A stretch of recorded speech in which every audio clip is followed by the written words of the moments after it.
ही आपकी पहचान। देखो आज कितने भी कथावाचक वृंदावन लिखते हैं। लोग बोलते हैं आप भी वृंदावन क्यों नहीं लिखते, जबकि हम तो पूरे भारतवर्ष की तीर्थ यात्रा की है, हर क्षेत्रों में हमने महीनों बिताया है। हम बद्रीनाथ भी गए, हम केदारनाथ भी गए, हम नर्मदा परिक्रमा भी 3 बार 4 बार किया। और जब तक हमने सोचा था कि पूरे तीर्थों की यात्रा निकल लेंगे, हम व्यास यात्री में नहीं बैठे।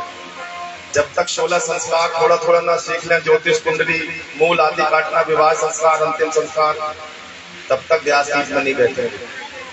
पूर्ण ज्ञान किसी को नहीं आता। जो कहते कि मैं पूर्ण ज्ञानी हूं तो उससे बड़ा मूर्ख कोई नहीं। 100 करोड़ श्लोक का ज्ञाता भगवान शंकर भी जब कथा सुनने बैठते हैं तो अज्ञानी की तरह बैठते हैं। अब हमने तीर्थों की यात्रा करके व्यासपीठ में बैठना क्यों स्वीकार किया? क्योंकि देखो जब तक मीठे का स्वाद नहीं चखोगे तो क्या बताओगे। तो पहले स्वाद चख लो तीर्थों का, मीठा का, तब तो बताओगे कि रसमलाई ऐसी है। अब पुस्तक में पढ़ के बता रहे हो कि वृंदावन ऐसा, नैमिषारण ऐसा। हमारे तो हृदय में छप जाता है। अगर हम बोल दिए नैमिषारण तो कौन से नंबर के दरवाजा में किस पंडित का घर है। इतनी तीर्थों की यात्रा की है, परंतु हमें अपनी जन्मभूमि पर गर्व है, इसे हम गर्व से बोलते हैं कि हम बमनी बंजर से। क्योंकि पहली बार तो हम वृंदावन का नाम लेकर व्यासपीठ में बैठ सकते हैं, पर व्यासपीठ में वाणी ही बोली जाती है, वाणी की ही कद्र है। सुंदरता की कद्र कहाँ पर है? जब आपको कोई देखने आए उस समय सुंदरता की कद्र है। युद्ध के मैदान में सुंदरता काम नहीं करती, सलमान शाहरुख खान काम नहीं करते। युद्ध के मैदान में तो वीरता काम आती है। इसलिए माँ गौरी इतनी सुंदर थी, पर जब युद्ध के मैदान में गई तो भयंकर काली का रूप बना कर गई। क्योंकि सामने जैसी दृष्टि होगी मेरी वही सृष्टि होगी। राक्षस भयंकर है तो भयंकर रूप बना कर जाओ। देवों ने अरज लगाई, माँ काली बन कर आई। देवों ने अर्ज लगाई, माँ काली बन के आई। देवों ने अर्ज लगाई, माँ काली बन कर आई। देवों ने अर्ज लगाई, माँ काली बन के आई।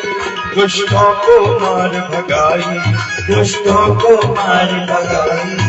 देवों की बड़ी सहाय, जो ध्यान भरे गुणगान करे, जो ध्यान भरे गुणगान करे, वो सदा सहाई अम्बे माई जगदम्बे, ओ माई जगदम्बे। और देखो वही देवी आदि शक्ति दुर्गा जब निर्धन पुकारते हैं तो कैसे जाती है? काली बनकर नहीं जाती। निर्धन ने आस लगाई, माँ लक्ष्मी बनकर आई। निर्धन ने आस लगाई, माँ लक्ष्मी बन के आई। निर्धन ने आस लगाई, माँ लक्ष्मी बनकर आई। निर्धन ने आस लगाई, माँ लक्ष्मी बन के आई। इन सुंदर नम हाथों से, इन सुंदर नम हाथों से देवों की करे सहाय। और देखो शंकर जी को जब अकेले पूजा जाता है तो कहते हैं कि शमशान के वासी। और जब माता पार्वती के साथ बोलते हैं तो क्या कहते हैं? कैलाशी है। एक शमशान की शान बढ़ा दी जब धन पत्नी बन के आई। भोले ने आस लगाई, माँ गौरी बन कर आई। भोले ने आस लगाई, माँ गौरी बन के आई। इन सुंदर नम हाथों से, इन सुंदर नम हाथों से भोले को भांग पिलाई। क्या रूप दियो कैलाश कुमार, रूप दियो कैलाश कुमार, सदा सहाई अम्बे माई जगदम्बे, ओ माई जगदम्बे, ओ माई जगदम्बे। राम जी का जन्म हुआ, सब कुछ था, दशरथ के यहाँ भगवान आए, परंतु मंगल नहीं था, आनंद तो था। आनंद उमंग भयो जय कन्हैया लाल। मंगल कब हुआ?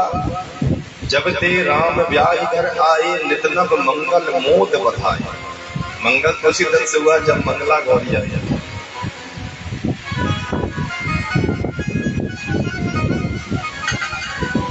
आज माता शत्रु पिता बैरी यह बाल को ना पाटता। वो माता अपने पुत्र की सबसे बड़ी शत्रु है जो अपने बालक को सुंदर शिक्षा नहीं देती।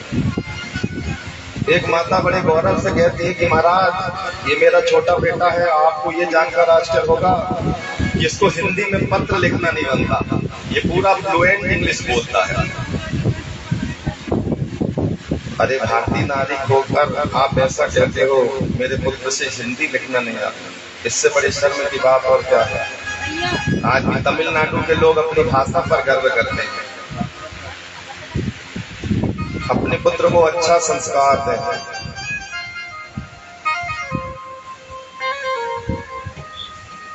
सुंदर विचार उसके मन में बनाए। हनुमान चालीसा घर में सबको पढ़ना चाहिए।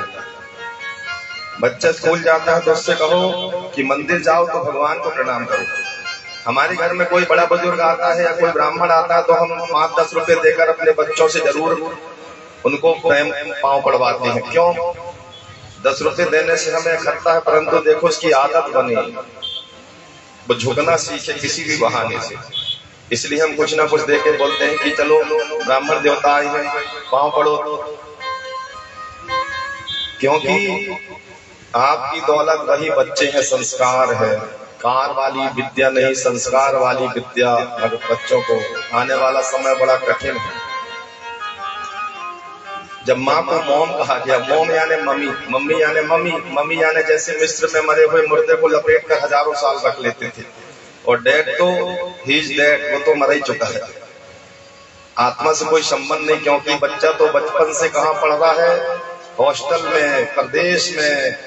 बच्चे को बचपन से दूर किया, बुढ़ापे में वो बच्चे पास नहीं आ रहे हैं। क्यों? क्योंकि मेरा पिता कमजोर था, मुझे पाल नहीं सकता था, इसलिए किसी दूसरे के हाथ भेज दिया। जब उसे जरूरत थी आपकी तो आपने उसे किसी और को भेज दिया, वो आपके पास आना नहीं चाह रहा। कभी भी अनाथालय या बुजुर्ग आश्रम में जाओ, पूछो बुजुर्गों से तुम्हारा बेटा क्या करता है, तो कोई कहता मेरा बेटा डॉक्टर है, कोई कहता मेरा बेटा कलेक्टर है, कोई बोलता मेरा अमेरिका में है। कोई भी वृद्धाश्रम का बुजुर्ग ये नहीं कहेगा कि मेरा बेटा पल्लेदारी करता है, मजदूरी करता है। क्यों? क्योंकि मजदूरों के पिता कभी भी वृद्धाश्रम में नहीं जाते। हमने पीठ में लाद कर ठिलिया में बिठाल कर उनको अस्पताल ले जाते देखा। और यहाँ रईसों के बच्चे थैला भी उठाना नहीं जानते। अरे वो कच्ची मिट्टी की तरह है, जिस रूप में ढालोगे उसी रूप में बन जाएंगे। उसी मिट्टी से कृष्ण भी बन जाते हैं, उसी मिट्टी से कंस भी बन जाता है। मिट्टी तो वही है। बचपन में दिए गए संस्कार जीवन पर्यंत रहते हैं। मेरे गोविंद द्वारिकाधीश है, द्वारिका के राजा हैं, फिर भी माता पिता के चरणों में सिर रखकर प्रणाम करते हैं, क्योंकि संसार की यही नीति है। माता देवकी ने उन्हें उठाकर अपने गले लगा लिया। मैया कहती है कितना बड़ा राजा है मेरा पुत्र, लेकिन विनम्र कितना, जरा सा भी घमंड नहीं। शुष्क काष्ठानि मूर्खाष्टम न नमन्ति कदाचनम नमन्ति फलिनो वृक्षा नमन्ति गुणनो। जो वृक्ष फलदार होते हैं वही झुकते हैं। इसी प्रकार जो गुणी होते हैं वो विनम्र होते हैं। श्री कृष्ण तो द्वारिका चले गए। उधर हस्तिनापुर में अभिमन्यु की पत्नी उत्तरा ने एक बालक को जन्म दिया। यह वही बालक है जिसकी रक्षा प्रभु ने गर्भ में की। वह बालक चारों ओर आंखें फाड़ फाड़ कर देख रहा है, मानो पूछ रहा है कि गर्भ में मेरी रक्षा करने वाला मेरा भाई कहाँ है, जिसके 4 हाथ थे, मुझे दिखता क्यों नहीं। व्यास जी ने उसका नाम परीक्षित रखा, क्योंकि ये तो मर चुका था पर परमेश्वर की इच्छा से संसार में आया है, इसलिए इसका नाम परीक्षित है। जिसे परमेश्वर से साक्षात्कार गर्भ में भी हो जाए।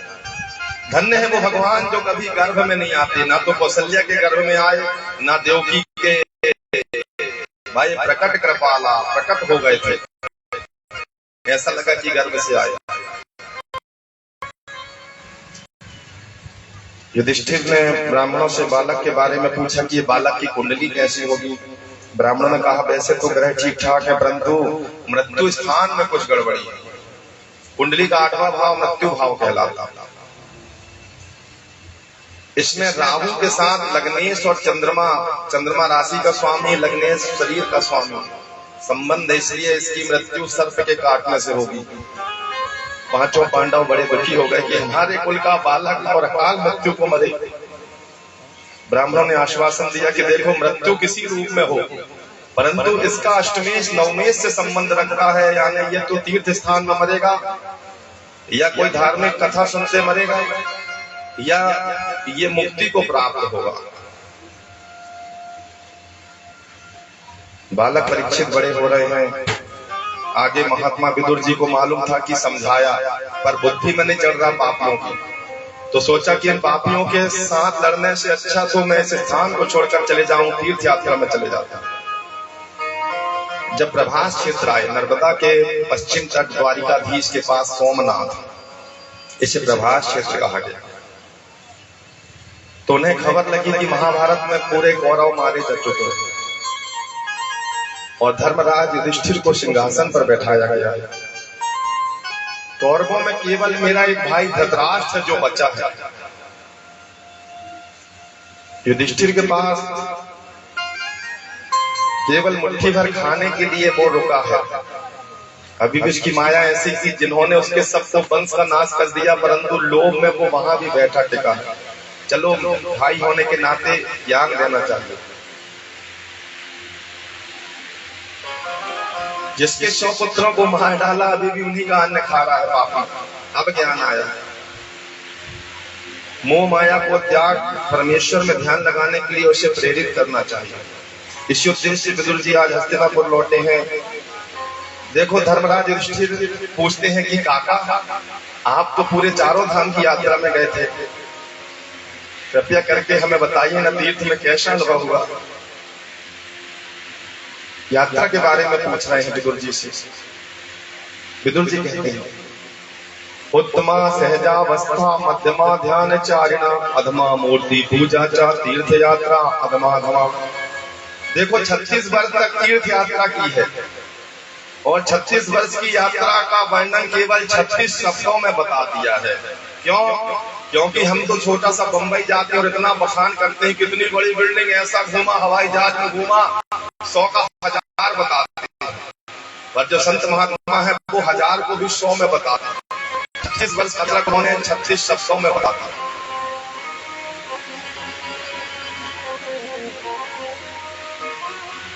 ध्यान दीजिएगा, स्वयं की प्रशंसा मृत्यु के समान है। अपने सत्कर्मों को अपने मुख से कभी वर्णन नहीं करना चाहिए। विदुर जी ने 36 वर्षों की यात्रा का वर्णन संक्षेप में किया है और आजकल लोग करते थोड़ा और बताते बढ़ चढ़ा। जीवन में अगर सुखी रहना है तो एक सूत्र अपना लो, जब भी जीवन में पुण्य का कार्य करो उसे भूल जाओ कि हमने कोई पुण्य किया है, किसी को मत बतलाओ, और जब भी कोई पाप हो जाए तो उसे हमेशा याद रखो। किंतु मनुष्य पुण्य को तो याद करता है। 100 साल पहले हमारे दत्ता ने 100 रुपए दिए थे, उसको याद है, परंतु हमने कल क्या पाप किया उसको कोई याद नहीं। आधी रात को विदुर जी धृतराष्ट्र के पास आए हैं।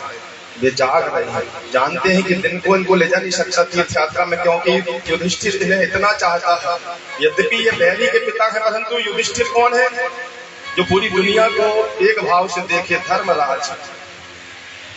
वे जाग रहे हैं। विदुर जी पूछते हैं, नींद नहीं आ रही क्या बड़े भैया?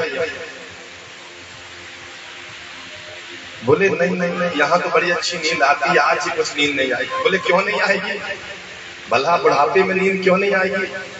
जिस भीमसेन को तुमने विष वाले लड्डू खिलाए, आज उसी के घर के मीठे लड्डू खा रहे हैं, क्यों नहीं नींद आएगी? आज उसी के घर में तुम, धिक्कार है तुम्हें, तुमने जीवन भर जिन पांडवों को दुख दिया, द्रौपदी को भरी सभा में अपमान कराया, फिर भी यहाँ पड़े हो।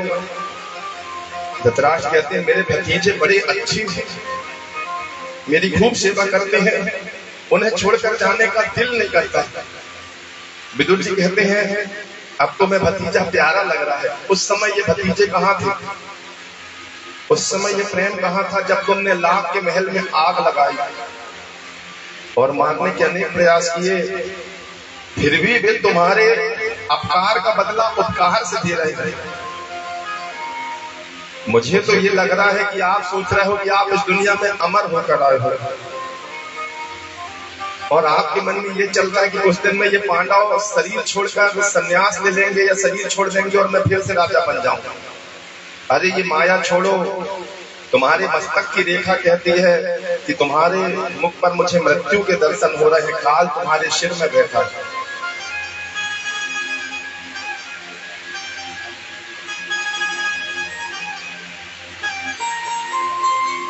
समझदारी से स्वयं घर छोड़ दोगे तो कल्याण होगा, अन्यथा काल के धक्के खाकर फिर जाओगे तो नरक के अलावा कुछ नहीं मिलेगा।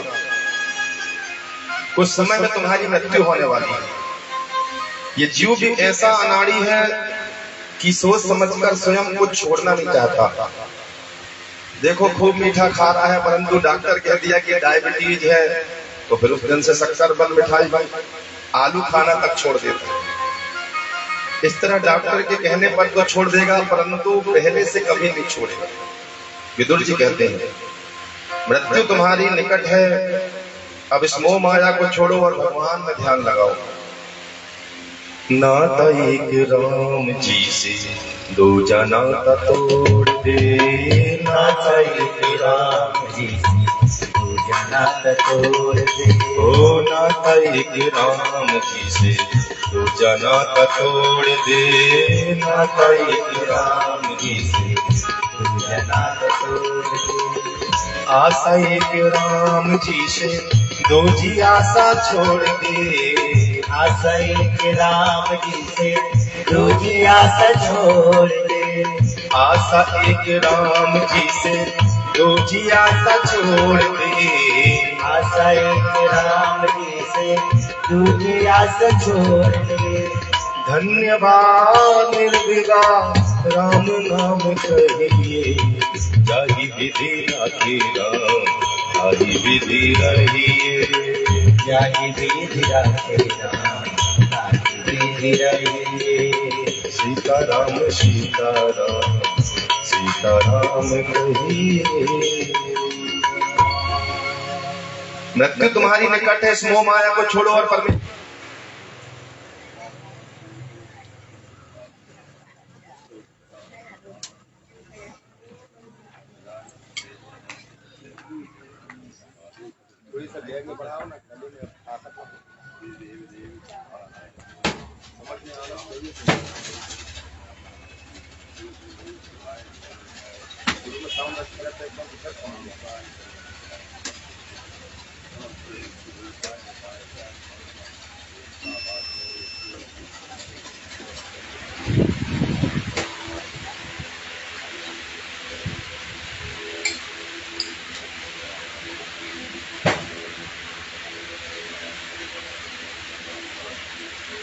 हरिओम हरिओम।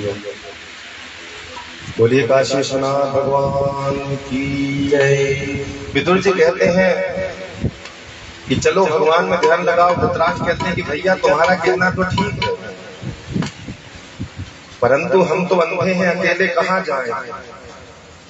विदुर जी कहते हैं कि दिन को तो धर्मराज युधिष्ठिर तुमको जाने नहीं देंगे, इसलिए अभी अच्छा समय है, तो चलो मध्य रात्रि में मैं तुम्हें ले चलता हूँ।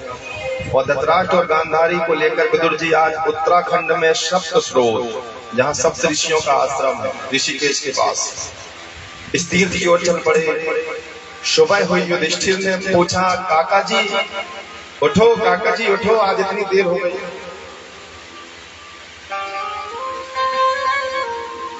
देखो त्रेता युग द्वापर युग, चौथे प्रहर भूप जब जागा, आज हमें बड़ा अचरज लागा।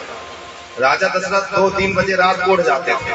जीवन में एक बार गलती हुई कि आज राजा दशरथ जगे नहीं, एक बार बस। लोगों को आश्चर्य हो रहा है कि क्या हो गया भैया, इनके घर में कुछ बीमारी नचारी तो नहीं, आज राजा दशरथ जगे क्यों नहीं। चौथे प्रहर भूप जब जागा, आज हमें बड़ा अचरज लागा। किस दिन, जिस दिन केकई ने वरदान मांगा था, तो लोगों को आश्चर्य हो रहा था कि जो राजा दशरथ 2-4 बजे रात को उठ जाते थे, आज सुबह हो गई 8 बज गए, उठे क्यों नहीं। लोगों को आश्चर्य हो रहा था। एक वो युग था जब लोग सुबह उठते थे, जिस दिन लेट उठते थे तो लोगों को आश्चर्य होता था। और आज कौन सा युग है जब कोई दिन किसी के घर में कोई 4 बजे उठ जाए तो लोगों को आश्चर्य होता है कि कोई बीमार तो नहीं है। रोज 7-8 बजे उठने वाले ये घर के दरवाजे 4 बजे से क्यों खुले? कहीं कोई बीमारी लाचारी, कोई गड़बड़ तो नहीं? समय का थोड़ा सुबह हुई हमेशा की तरह युधिष्ठिर अपने बड़े पिताजी को सेवा के लिए पहुंचे, परंतु दरवाजे लगे थे। बोले उठिए काका जी, आज तो बड़ी देर हो गई। दरवाजा खोला तो देखा महल में कोई नहीं दिखाई दिया। बड़े दुखी हुए, अपने को दोष दे रहे थे, शायद मुझसे ही बड़ी गलती हो गई, मैंने उनके 100 पुत्रों को छीन लिया, मैं दोषी हूँ, मुझे भगवान कभी माफ न करे। आज मेरे बड़े पिताजी दुखी होकर शायद मुझे छोड़कर कहीं चले गए, ये भगवान कोई अनर्थ न कर बैठे, कहीं से दुख में आत्महत्या तो नहीं कर ली। युधिष्ठिर के मन में अनेक ख्याल आ रहे हैं। धर्मराज जो है युद्ध में जो स्थिर हो, शस्त्र न उठाए। युधिष्ठिर जब तक मेरे चाचा चाची का समाचार मुझे नहीं मिलेगा, मैं अन्न जल ग्रहण नहीं करूंगा। जाओ पता लगाओ, ढूंढ कर लाओ। धर्मात्मा जब दुखी होते हैं तो संतों से साक्षात्कार होता है। उसी समय धर्मराज के पास महर्षि नारद जी आए। नारायण नारायण नारायण नारायण। युधिष्ठिर ने नारद जी को प्रणाम किया और आदर पूर्वक भाषण दिया। युधिष्ठिर कहते हैं, हे महात्मा, मेरे अंधे माता पिता मेरे पापों के कारण से ना जाने कहां चले जाए। आप तो पूरी सृष्टि में विचरण करते हैं, क्या आपको मालूम है कि कहां है? नारद जी कहते हैं, हे राजन, उन दोनों की चिंता मत करो, बस विदुर जी के द्वारा ज्ञान प्राप्त करके अब संन्यास की अवस्था में चले गए। संसार से विरक्त होकर हिमालय के दक्षिण की ओर सप्तऋषियों के आश्रम में गए और वहां जाकर श्री भगवान का ध्यान लगाकर 7वें दिन अपना शरीर त्याग देंगे। एक दिन तुम्हारी भी यही गति होना, अब तुम अपने उद्धार की सोचो। देखो, मृत्यु से ग्रसित व्यक्ति कभी वापस नहीं आता, इसलिए सिर्फ अपने लिए रोना चाहिए, परंतु ये जीव दूसरों के लिए रोता है। रोने वाला ये नहीं सोचता कि भेजा गया, एक दिन मुझे भी वहीं जाना है। रोज यही सोचो कि कल मुझे भी मरना होगा। शंकर जी के गले में सर्प है। 2 बातन को भूल मत, जो चाहत कल्याण, नारायण एक मौत को, दूजे श्री भगवान। शंकर जी के गले में काल है, ये कब मुझे डस ले, इसलिए आंखें बंद कर कर अपने प्रभु का ध्यान करते। विष्णु जी के मस्तक के ऊपर काल है, सर्प है, कब डस ले, इसलिए विष्णु जी भी योगियों की तरह ध्यान करते हैं। अरे मृत्यु शैया में सोने के बाद यानी अंतिम काल में आया पछतावा किस काम का? अब पछतात होत का जब चिड़िया चुग गई खेत। नारद जी ने युधिष्ठिर से कहा कि मैं तुम्हें प्रभु की प्रेरणा से सावधान करने आया हूँ। युधिष्ठिर, विदुर जी ने धृतराष्ट्र को सावधान करने आई थी और मैं तुम्हें सावधान करने आया हूँ। आज से ठीक 6 महीने बाद कलयुग का आरंभ होगा। अब तुम किसी की चिंता ना करो, अपनी चिंता करो, अपना लोक बनाओ। एक दिन युधिष्ठिर भीम से कहते हैं कि नारद जी ने जो कहा था मुझे वो सच सच लग रहा है। भीम से पूछते हैं, क्या हो गया भैया? बोला, मुझे कलयुग की परछाई दिखाई देती है, मेरे मन में हर समय अशांति रहती है, भय रहता है किसी बात का। मेरे राज्य में अब देखो अधर्म बढ़ने लगा। मंदिर में जाता हूँ, ठाकुर जी के विग्रह में मुझे वो तेज नहीं दिखता जो पहले दिखता था। अब वो आनंदमय भगवान नहीं रहा। सियार कुत्ते मेरे सामने रोते हैं, मैं क्या करूं? देखो भैया, जब मैं कल घूमने गया, युधिष्ठिर का नियम था कि वेश बदलकर अपने प्रजाओं के दुख को पता करते थे कि राज्य में कोई संकट तो नहीं है। एक दिन रात्रि काल में वेश बदलकर चले जाते हैं, एक लोहार के यहाँ पहुंचते हैं। वहां पर एक वस्तु देखती है जिसको उन्होंने कभी नहीं देखा। युधिष्ठिर पूछते, भैया ये क्या चीज है? लोहार कहता है, महाराज इसका नाम है ताला। आपको पता नहीं, इसका आविष्कार मैंने किया। बोले ये किस काम आता है? बोला अपने राज्य में चोरी होने लगी है, इससे घर में लगा दो, चाबी लॉक कर दो, ये ताला है। धर्मराज कहते हैं कि आज से ठीक 6 महीने पहले एक बनिए ने एक ब्राह्मण को एक घर बेचा था। जब न्यू खोदा तो उसमें सोना मिल गया। ब्राह्मण को इतना पैसा मिला, वो उस सोने को लेकर सेठ के पास गया। 6 महीने पहले की बात है। सेठ धर्मात्मा था। उसने कहा जब मैंने तुम्हें मकान बेच दिया तो उसमें निकली संपत्ति भी तुम्हारी है, मैं इसको नहीं ले सकता। ब्राह्मण भी कहता है कि नहीं, ये मेरे भाग्य की नहीं है, मैंने मेहनत नहीं की है, आपकी जमीन है, ये आपकी संपत्ति है। दोनों लड़ने लगे एक दूसरे को संपत्ति देने को। मेरी जनता कितनी सत्यनिष्ठ थी। आज 6 महीने बाद वो दोनों फिर मेरे पास आए और उस धन पर दोनों अपना अपना अधिकार बताते हैं। इनके विचार में ऐसा परिवर्तन कैसे हो गया? अपने साथ एक एक वकील को लेकर आते हैं। सत्युग त्रेता द्वापर में वकील, डॉक्टर ये भूखे मरते थे, चोर, अपराधी। युधिष्ठिर के राज्य में 2 लोगों का कोई काम नहीं था, एक वकील का, दूसरा वैद्य का। युधिष्ठिर और भीम ये चर्चा ही कर रहे थे, इतने में द्वारिका से अर्जुन वापस आ गए।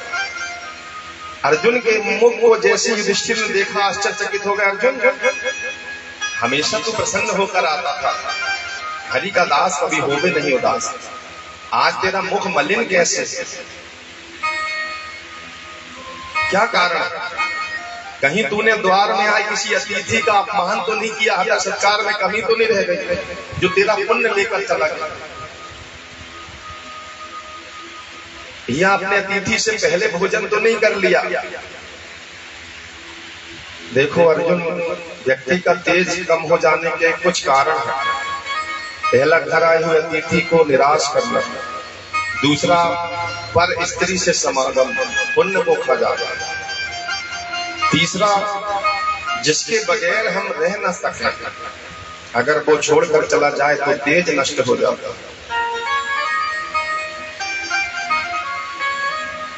हरिवंश पुराण कहती है कि द्वार पर आया अतिथि अगर भूखा लौट जाए तो यजमान के पुण्य को लेकर चला जाता। एक बार नचिकेता यमराज के दरबार में आए, भूखे प्यासे बैठे रहे। यमराज बाहर निकले, पूछा तुमने 3 दिनों से क्या खाया? तुमने कहा मेरा पेट भरा है। बोला क्या खाया? बोला मैंने तुम्हारे पूरे पुण्य खा गए। यमराज पुण्यहीन हो गए और वही यमराज पुण्यहीन होने से दासी के यहाँ विदुर बने। युधिष्ठिर कहते हैं कि तुमसे कोई अपराध हो ही नहीं सकता, क्योंकि तुम तो परमेश्वर के भक्त हो, फिर भी तुम्हारे चेहरे का वो तेज नहीं है। इसमें मुझे लगता है कि कलयुग का प्रभाव है। तेरे आत्म स्वरूप भगवान कुशल मंगल है कि नहीं? मुझे तीसरा कारण लगता है कि अपने प्रिय से बिछड़ जाना। तो तेरे प्रभु जो तेरी सांस है वो ठीक है कि नहीं? अर्जुन धराम से गिर पड़े, होश में लाया गया। युधिष्ठिर बोलते तू बोलता क्यों नहीं? मेरे गोविंद ठीक है कि नहीं? वंचितो हम महाराजम हरिणा बंधो रोपिणा येन में फतम तेजो देव विश्वापनम। क्या बताऊं भैया, जिन श्री कृष्ण के बगैर में 1 मिनट भी नहीं रह पाता था, वही बंधु, मेरे स्वामी, मेरे दीननाथ, मेरे गुरुदेव, मेरे श्री कृष्ण आज हम सबको छोड़कर चले गए हैं। प्रभु मुझे अंतिम समय में भी साथ नहीं ले गए। मैं बार बार निवेदन किया कि मुझे भी अपने साथ ले जाओ प्रभु, मैं आपका भक्त हूँ, मैं आपका दास हूँ, मैं आपकी परछाई हूँ, मुझे मत छोड़ो, मुझे भी साथ ले चलो। भगवान बोलते अरे अर्जुन तू मेरा लगता ही क्या है? अर्जुन कहता है प्रभु ऐसा निष्ठुर मत बोलो, मैंने आपके लिए सर्वस्व दिया है। भगवान कहते तू मेरा लगता ही क्या है? बता तेरा मेरा क्या संबंध है? अगर तू मेरा अपना होता तो चल मेरे कुछ प्रश्न का उत्तर दे। अर्जुन बोलता पूछो प्रभु। ये बता कि तेरे जो 5 पांडवों के पुत्र हैं वो मरने के बाद कहां पर हैं? बोले प्रभु ये तो मुझे नहीं मालूम, न जाने किस श्लोक में है। अच्छा ये बता, तेरे पिता जो तुझे छोड़कर गए हैं किस श्लोक में थे? बोले नहीं मालूम। तू किस श्लोक से आया? बोला नहीं मालूम। मैं किस श्लोक में जाऊंगा? बोला नहीं मालूम। तो देखो, ना तो तू मेरे साथ आया, अगर तू मेरा साथ होता तो मेरे साथ परछाई बनकर आता, मेरे साथ ही पैदा होता, मेरे साथ ही जन्मता और मेरे साथ ही मर जाता। इसी लोक में आया, उसके पहले तू अदृश्य था, मैं अदृश्य था, यहीं पर हम दृश्य हुए और जब यहां से जाएंगे तो फिर अदृश्य हो जाएंगे। तो जब तू मेरे साथ आया नहीं, मेरे साथ जाएगा नहीं, तो मैं तुझे अपना कैसे मानूं?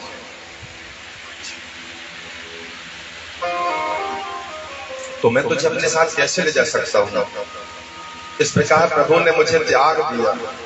आज कृष्ण विरह से व्याकुल जब मैं द्वारिका से वापस लौट रहा था, देखो अर्जुन को अभिमान था कि मेरी गांडियों में इतनी शक्ति थी कि मैंने अछोड़ी सेना को मार डाला, बलमात्र में स्वर्ग तक नसैनी बना दी थी अपनी मां के लिए। हाथी को जब पृथ्वी लोक में लाना था महालक्ष्मी पूजन में, आज वो अर्जुन साधारण से डाकुओं से श्री कृष्ण जी की 16,100 रानियों को नहीं बचा सकता।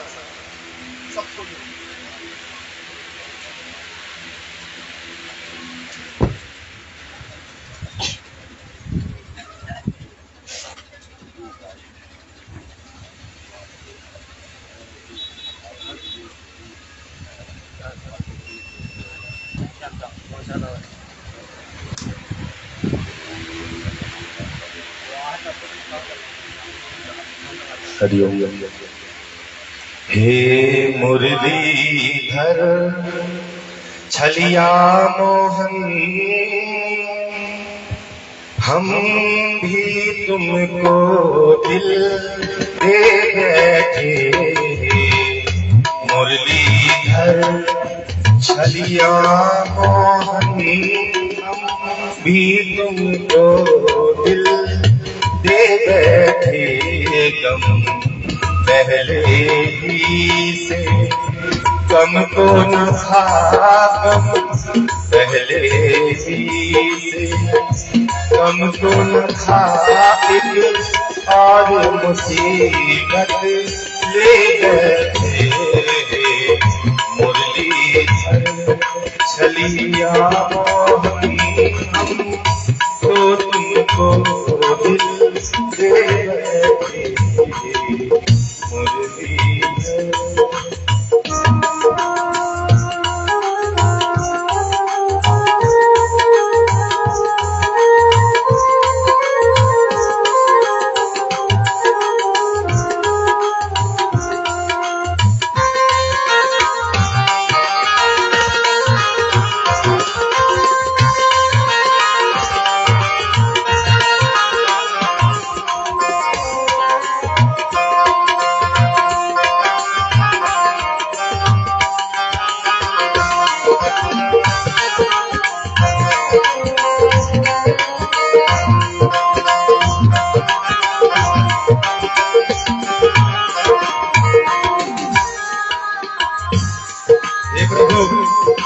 ये दिल कहता है कि आप सुंदर हो, तो आंखों को विश्वास नहीं होता, दिखलाओ।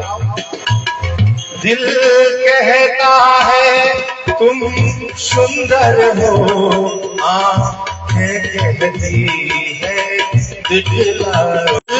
कहता है तुम सुंदर हो, आंखें कहती है दिखलाओ। मिलते ही नहीं हो, मिलते ही नहीं हो, आकर के हम कैसे कहें कि ये बैठे। मुरलीधर छलिया मोहन, तुमको भी दिल दे बैठे। मुरलीधर